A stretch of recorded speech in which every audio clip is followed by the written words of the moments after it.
السلام عليكم ورحمة الله وبركاته. هالكني اي بي سي نيوز ناو داوديال كسر هذا برنامج كيني فلانقينتا اي بي سي نيوز ناو waxaana idin daadihinaya anigoo ah Mustafa Cabdullaahi daawasho wanaagsan. waa tahay daawadayaal barnaamijkeena falanqaynta EBC News Now maanta waxaanu ku faaqidi doonaa saddex qodob oo markaasi ku saabsan shirka midowga Afrika uga socda magaalada Addis Ababa halkaas oo ay markaasi ka soo qayb galeen dhammaan madaxda wadamada Afrika ee ka kooban 55 dal. haddaba shirkaasi maanta waxa uu si official ah uga furmay magaalada Addis Ababa iyadoo markaasi ay fadhigaasi isugu yimaadeen dhammaan madaxweynayaasha qaaradda Afrika. ajendayaasha hor yaalla shirka waxaa ku jira in laga hadlo aqoonsiga Somaliland ay ka heshay dalka Israel. haddaba waxa maanta laga dhur sugayaa shirkaasi waxa ka soo baxa jawaabta markaasi ay ka bixiyaan arrintaasi.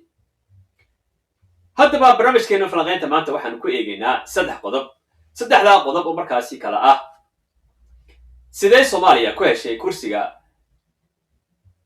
golaha ammaanka ee midowga Afrika, qaabkii iyo kaambeenkii iyo wixii ay u gashay iyo ciddii ka caawisay ayaanu halkan ku faaqidi doonaa. waxaa kaloo aanu ka hadli doonaa warbixintii ay soo saareen markaasi guddida golaha ammaanka midowga Afrika. waraaqdii ay soo saareen ee ahayd communique-ga maxay saameyn ku leedahay Somaliland, taana iyadana waanu ku falanqayn doonaa iyo sida ay markaasi u saameynayso Somaliland. waa tahay qodobka saddexaad waxaanu ku eegi doonaa shirkan maanta ay madaxweynayaashu isugu yimaadeen warbixinta ay soo saari doonaan maxay noqon doontaa. ma waxay noqon doontaa mid markaasi ah resolution markaasi sharci ay soo saaraan oo sharci cusub oo markaasi ay ku dhawaaqi doonaan oo markaasi ku noqon doona dhulgariir dhammaan qaaradda Afrika, mise waxa uu noqon doonaa statement ay soo saaraan ama wax loo yaqaano reaffirmation oo ah markaasi dib u xaqiijin wixii markaasi ay ka yidhaahdeen ururka midowga Afrika markii horeba. waayo laba waraaqood ayay soo kala saareen oo arrintaasi ay kaga hadlayaan midowga Afrika oo ay ku dhaleeceynayeen aqoonsiga Israel ay siisay Somaliland. waa tahay daawadayaal kusoo dhawaada barnaamijkeena maanta faaqdadeena intaas qodobadaas ayaanu ku faaqidi doonaa. daawasho wanaagsan.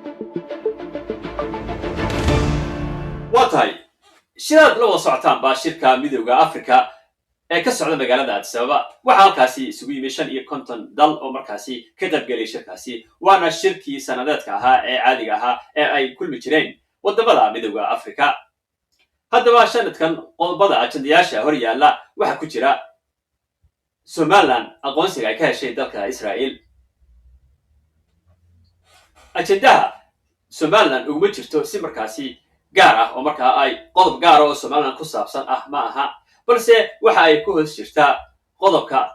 peace and security iyo conflictiga ayaa ay ku hoos jirtaa. gaar ahaana waxa ay kusii hoos jirtaa Soomaaliya, waddanka Soomaaliya. isla markaana waxa halkaasi iyagu warbixino markaasi ka sii deyn doona dowladda Soomaaliya oo dhaleeceyn doonta arrintaasi oo markaasi midowga Afrika ka codsan doonta in markaasi ay ka hortagaan arrinta faragelinta ay markaasi Israel ku samaysay sovereignty-ga Soomaaliya. qaybta ayay markaasi kaga jirtaa ajendaha Somaliland aqoonsiga ay ka heshay dowladda Israel. marka fahamka horta guud ina markaa aad fahantaan halka markaa uu kaga jiro qodobku waa muhiim. ajendaha halka ay Somaliland ka soo gashay waayo Somaliland maaha iyadoo xubin markaasi ka tirsan midowga Afrika. markaa sidaa daraaddeed wax markaasi gaar ah oo qodob gaar ah oo la siin karaa oo markaasi muujinaya inay markaasi midowga Afrika aqoonsadeen Somaliland mar habaan in halkaasi uu ka muuqdo. sidaa daraaddeed waxa ay raaceen habraaca midowga Afrika ee markaasi wadamada xubnaha ka ah iyo sida ay markaasi nidaamkooda ay u soo saaraan ajendayaasha. haddaba su-aasha markaasi meesha taala qodobka aan rabno inaan faahfaahino ee koowaad waxa uu ku saabsan yahay Soomaaliya siday ku heshay kursiga golaha ammaanka ee midowga Afrika. Soomaaliya sidoo ogtihiinba waxa markaasi ay dadaal dheer ugu jirtaa oo ay rabtaa in ay markaasi ismoojiso dowladnimadeeda ina tahay dowlad jirta oo markaasi dib usoo noqotay oo dal jira ah markaasi oo nidaamkiisi iyo waxbaba shaqeeyaan oo caalamka ay markaasi ka qayb qaataan go'aamada caalamka waa sida ayagu isku dayayaan haddaba arrinta markaasi waxaa dardargeliyey in kursiga ay helaan dowladda soomaaliya dalka masar iyo dalka sacuudiga iyo dalka turkiga oo markaasi iyagu daaha dabadiisa kasoo reedayey markaasi dagaalka kasoo waday oo kambeynka si fiican ula waday dalka masar ayaa ah isagu aabbaha ama injineerka hawsha waday ee hawsha si fiican usoo nashqadeeyey ee si strategically ah usoo habeeyey waa dowladda masar dowladda masar waxa ay awood weyn ku leedahay midowda africa waxa ayna ka mid tahay wadamada ugu khatarsan wadamada africa ee markaasi ugu cadcad xagga awoodda iyo xagga dhaqaalaha iyo xagga siyaasadda marka la eego haddaba dalka masar waxa ay sameeyeen tallaabo ah markaasi sidii ay ciidamadooda ay kusoo dareen midowda africa nabad ilaalinta midowda africa ee soomaaliya jooga si ay markaasi ay taageero buuxda iyo go'aamada ay soo saareen waafaqsan arrimahooda si ay uga hortagaan ayaa ay markaasi soomaaliya usoo geliyeen kursiga golaha ammaanka waayo kursigan golaha ammaanka ah bariga africa laba xubnood bay ku leeyihiin africa sida loo qaybiyo waqooyi iyo koonfur iyo galbeed iyo bari haddaba waxay ku leeyihiin iyo africada dhexe xubin kastaba laba ayay ku leedahay region kastaba waxa uu ku leeyahay laba xubnood labada xubnood ee haddaba bariga africa ee east africa waxa u galay soomaaliya iyo uganda tartanka markii la gelayey waxaa ku jiray rwanda kenya iyo etoobiya ayaa ku jiray haddaba waxaa dhacday oo si lama filaan ah ku dhacay markii tartankii ay maalin ka harsan tahay doorashadii ayaa waxa dhacday in ay ka baxaan dowladda kenya iyo dowladda rwanda oo iyagu ahaa saaxiib dhow la ahaa dowladda etoobiya balse waxaa la ogaaday in markaasi ay kasoo shaqaysay dowladda masar inay markaasi labada dowladood ay sameeyaan tanaasul si markaas soomaaliya ay kursiga u hesho balse lobby ay sameeyeen markaasi oo iyagoo kaashanaya sacuudiga iyo turkiga ayaa labada dal ay wax ku bedesheen arrintaasi islamarkaana waxa u fududaatay soomaaliya markaa in ay dhammaan wadamadii kale oo dhan ay markaasi u codeeyaan egypt waxa ay markaasi iyadu tunka ku sidatay wadamada waqooyiga africa oo dhan iyo wadamada galbeedka africa oo dhan oo markaasi iyada la ah asxaab ama ally ay isla yihiin oo isku kooxo yihiin oo inta badanba ay isu codeeyaan dhinaca kale waxaa iyadana soo raacday dowladda south africa oo markaasi iyadu hogaaminaysa dhinaca south africa hogaaminaysa ayaa iyadana waxa ay noqotay mid kale oo iyadu markaasi danteeda gaarka ah oo ahayd markaasi iyadu mar kastaba kasoo horjeeday dowladda israel xasuuqa ay ku hayso dadka falastiiniinta islamarkaana maxkamad caalamiya geysay ayaa iyaduna janiskaasi ka faa'idaystay oo markaasi taageertay dowladda soomaaliya inay noqoto xubin ka noqoto guddida golaha ammaanka midowda africa isku soo wada dub codadka ay heshay soomaaliya ayaa waxa ay noqdeen ku dhawaad 48 cod oo taasi ay ka dhigan tahay macnaha waxa ka maqnaaba wadamada africa oo dhan ba 5 wadan 6 wadan baa ka maqnaa waxba kama maqneen haddaba aabbaha ka dambeeyey nashqadan ayaa ah dalka masar markaa danta ay lahayd waxay ahayd si markaasi ay ugu ilaashato ciidamadeeda nabad ilaalinta ee midowda africa lagu soo diray ee tegay dalka soomaaliya si markaasi go'aamada midowda africa ay gaadhayaan ay halkaasi uga maamushaan macnuhu ma aha inay u danaynayaan soomaaliya oo markaasi xubin halkaa ka noqoto oo markaasi ay taageerayaan dowladnimada soomaaliya inay kula soo kocdo ma aha macnuhu saa khaladka fahmina masar iyadu ujeedkoodu waa laba arrimood wey waa mid markaasi ay kaga hortegayso aqoonsiga somaliland waa midda labaade waxay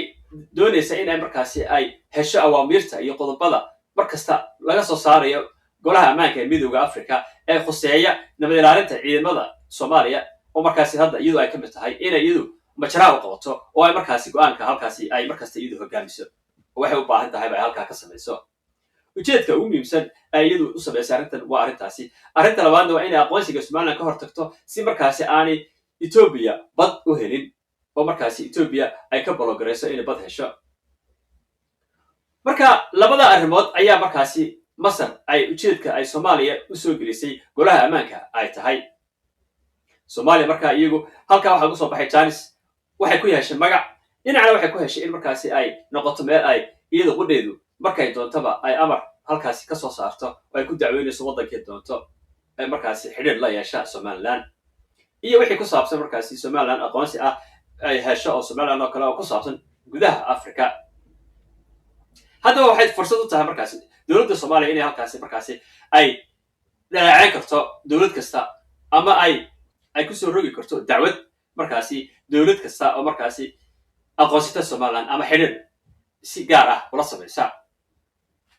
marka halkaas soomaaliya guusha ay halkaasi joogtaa waxay tahay mid markaasi iyada fursad weyn u ah in ay halkaasi ay ka cunaqbatayso somaliland ee wixii ku saabsan gudaha xidhiirka africa haddaba masar yaa haddaba xagga dambe ka caawinayay masar waxaa caawinaya oo daaha dabadiisa joogay oo dhaqaalaha la daba taagnaa inay waxaas wadama ay markaasi isku soo aruursato oo ay markaasi ka dhaadhiciso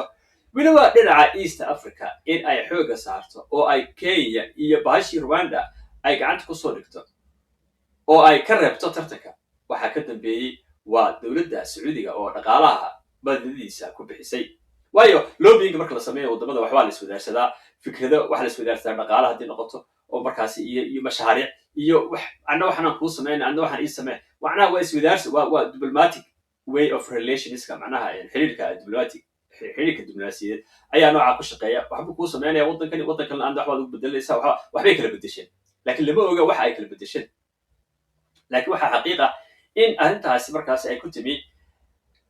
wadahadal markaasi xoogan oo dhex maray sacuudiga iyo masar iyo turkiga iyo waddamadan kenya iyo rwanda iyo waxbaa la iswadaarsaday oo lagu bedeshay markaa in ay ka haraan tartanka isku soo wada duub ujeedka markaasi ugu muhiimsan ee markaasi ay masar ka lahayd labada qodob ayuu ahaa sidaana ayaa soomaalidu markaasi kusoo gashay golaha ammaanka ee midooda africa waa tahay arrinta kale markaasi haddaba aan u gudbiyen waxay yahay qodobkeena labaad oo ah ku saabsan waraaqda ay soo saareen golahaasi markaasi ammaanka ee midooda africa aqoonsiga ay ka heshay somaliland dowladda israa'iil waraaqdaasi maxay saameyn ku leedahay somaliland waraaqdaasi wax saameyn ah somaliland kuma laha waayo somaliland iyadu ka mid ahaaba xubin ma aha member ka ah midooda africa balse waa waraaq markaasi communique baa la yidhahaa ama statement oo kale weeye marka waxay taageeraysoon oo ay xoojinaysay shuruucdii u taalay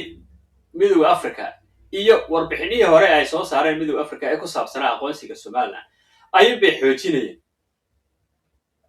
marka ma ahayn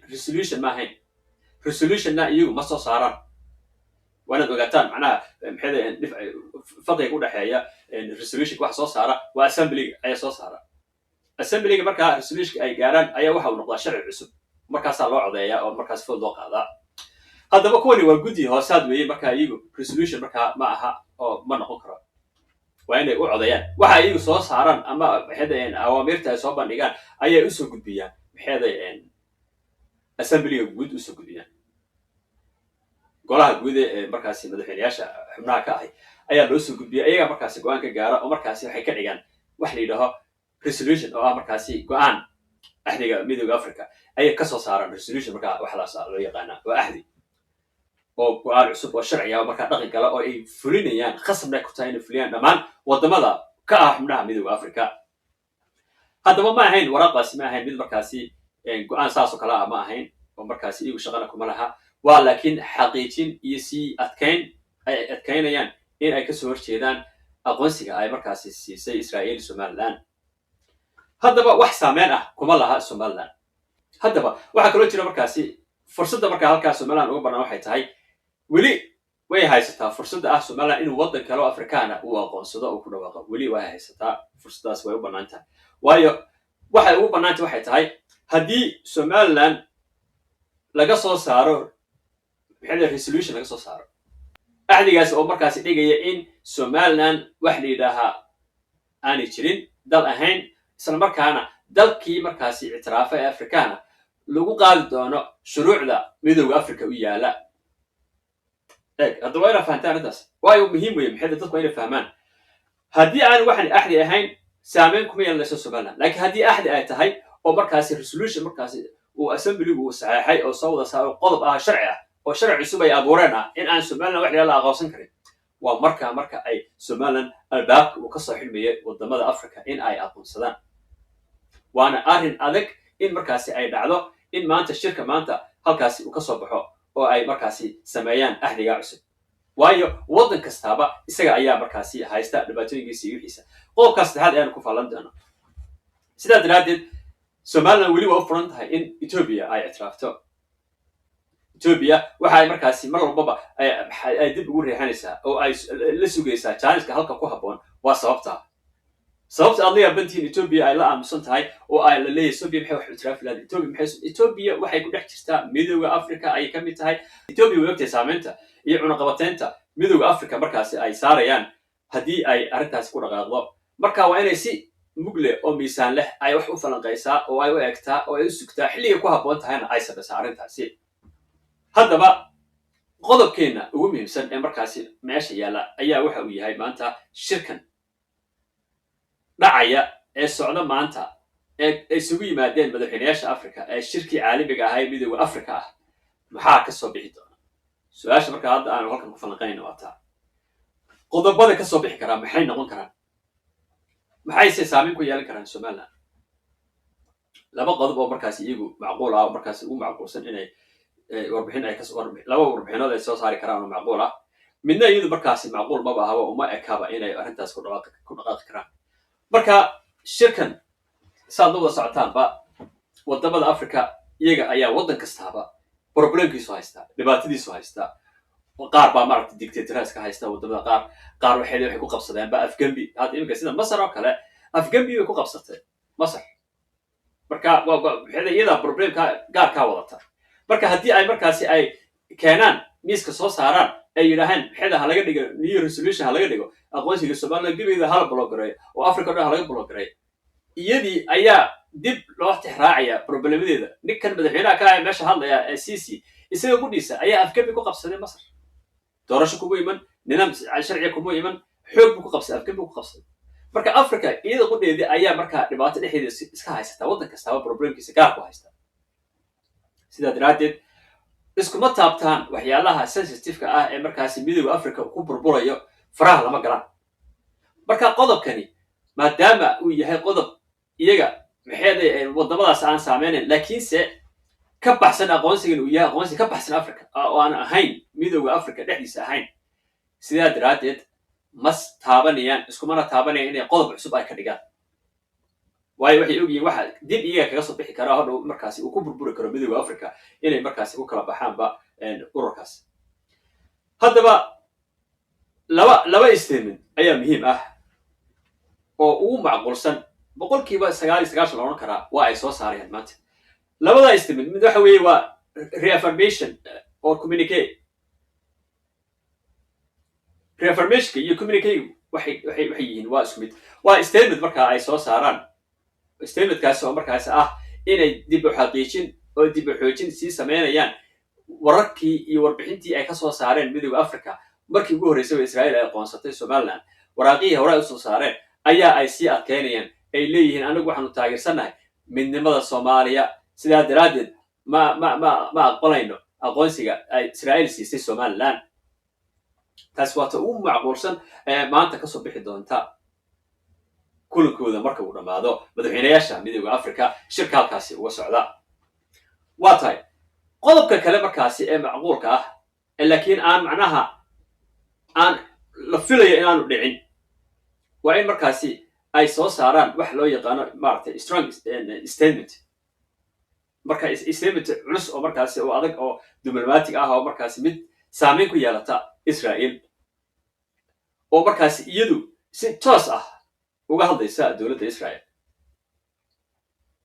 taasina ma muuqato mid markaasi ah inay dhacdo waayo waddanka israa'iil kama mid ahaba midooda africa shaqana kuma laha marka inay strong statement soo saaraan oo toos u saameynaysa dowladda israa'iil waa wax aan markaasi boqolkiiba 99 aan u dhoweyn inay soo saaraan maadaama waddankan ay midooda africa isaga qudhiisi uu yahay fragile oo laisku ilaalinayo oo wadamadan isku hayo oo shuruucdii hore ee markaa loo asaasay midooda africa la dhowrayo o la ilaalinayo iskuma